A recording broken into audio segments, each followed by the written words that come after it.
সরকারি চাকরিতে কোটা সংস্কারের দাবিতে শান্তিপূর্ণ ছাত্র আন্দোলন। কে জানতো 2024-এর জুলাইয়ে মাত্র কয়েক সপ্তাহে রূপ নেবে এক রক্তাক্ত গণ অভ্যুত্থানের, যার পরিণতিতে বদলে যাবে দেশের ক্ষমতার চিত্রপট। এটি ছিল স্বৈরাচার শেখ হাসিনার 15 বছরের অপশাসনের শেষ অধ্যায়। কিন্তু কেন এত তীব্র ক্ষোভ জমিয়েছিল জনতার মনে? কেন গণভবনের দেয়ালে দেয়ালে উঠল প্রতিশোধের শব্দছায়া? কেমন ছিল 15 বছরের শাসন আমল? এই প্রশ্নগুলোরই উত্তর খোঁজা হয়েছে 36 July fall of a fascist ডকুফিল্মে। 36 মিনিট 36 সেকেন্ডের ডকুফিল্মটি আরটিভিতে সম্প্রচার হবে আজ সন্ধ্যা 6টায়।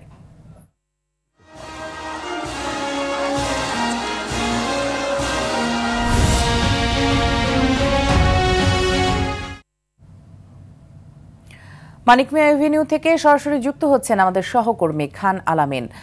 আলামিন, জুলাই পুনর্জাগরণ অনুষ্ঠান এখন কি চলছে?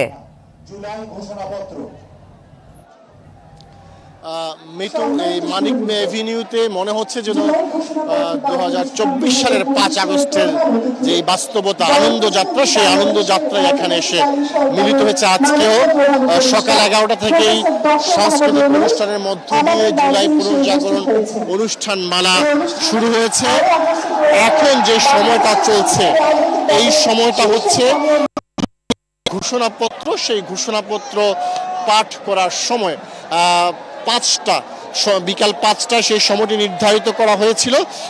আমরা দেখেছি যে এই মানিক মিয়া এভিনিউতে হচ্ছে কনসার্টের আয়োজন, আর পাশে সংসদ ভবনের দক্ষিণ প্লাজায় যেই জুলাই ঘোষণাপত্র পাঠের যেই অনুষ্ঠানটি, সেটির আয়োজন করা হয়েছে। এখন পর্যন্ত সেখানে আমরা প্রধান উপদেষ্টা ডক্টর মোহাম্মদ ইউনূস সহ অন্যদেরকে দেখতে পাচ্ছি। আমরা একটু যদি দেখানোর চেষ্টা করলে হয়তো বলা যাবে যে এখন আমরা দেখছি যে ডক্টর ইউনূস সহ তার যে অন্যান্য যেই উপদেষ্টারা রয়েছেন, তারা সংসদ ভবনের দক্ষিণ প্লাজায় তাদের যেই মঞ্চ রয়েছে উপস্থিত হয়েছেন। আমরা সেই দৃশ্যটি দেখতে পাচ্ছি।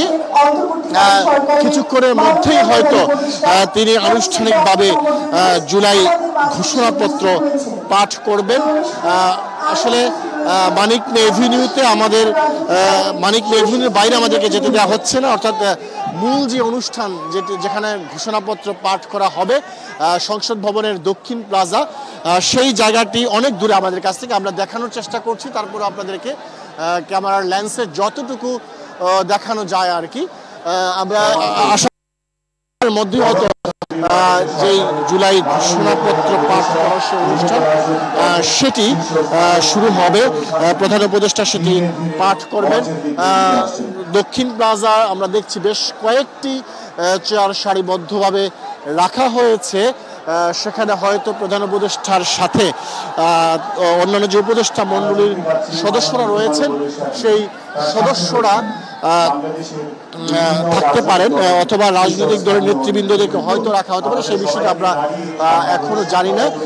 আমরা সেদিকে যদি দেখছি যে প্রধান উপদেষ্টা উপস্থিত হয়েছে, এদিকে উত্তাল জনতা প্রধান উপদেষ্টাকে করতালির মাধ্যমে বরণ করেছেন।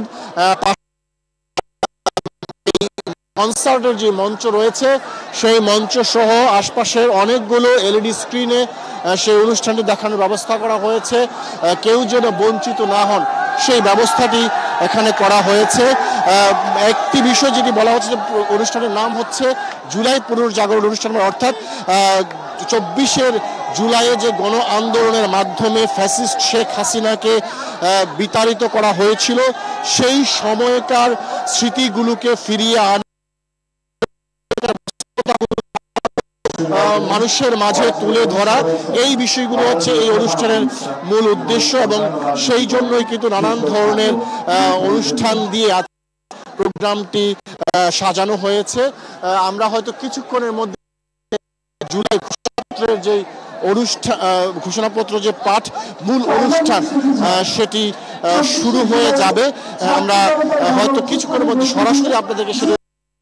তো এই হচ্ছে মানিক মিয়া এভিনিউ থেকে আমার কাছে থাকা সবশেষ তথ্য।